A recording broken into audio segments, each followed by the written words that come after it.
À Johannesburg, en Afrique du Sud, les robinets sont à sec. Le système d'approvisionnement en eau de la ville s'est effondré, affectant des millions de personnes. À Soweto, en périphérie de la ville, des milliers de personnes font la queue chaque jour pour recueillir de l'eau fournie par des camions-citernes. C'est un véritable défi, une période très difficile pour mon âge que de devoir porter ces seaux de 20 litres.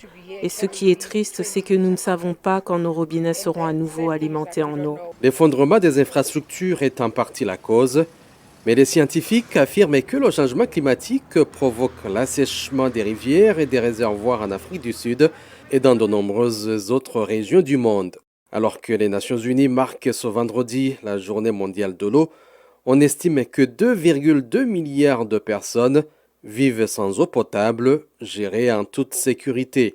Selon les scientifiques de l'ONU, environ la moitié de la population mondiale est confrontée à une grave pénurie d'eau pendant au moins une partie de l'année, les nations les plus pauvres du Sud ou pays en développement étant les plus touchés. Dans un nouveau rapport, l'organisation humanitaire Oxfam accuse les grandes entreprises mondiales de s'accaparer et de polluer des ressources en eau vitales au détriment des populations locales dans le but de réaliser des profits. Sur 350 entreprises analysées dans la base de données qui représente la moitié du chiffre d'affaires agricole mondial, seulement 1 sur 4 déclare réduire l'utilisation de l'eau et la pollution. Cette année, les Nations Unies mettent en garde contre le risque croissant de conflits liés à l'eau.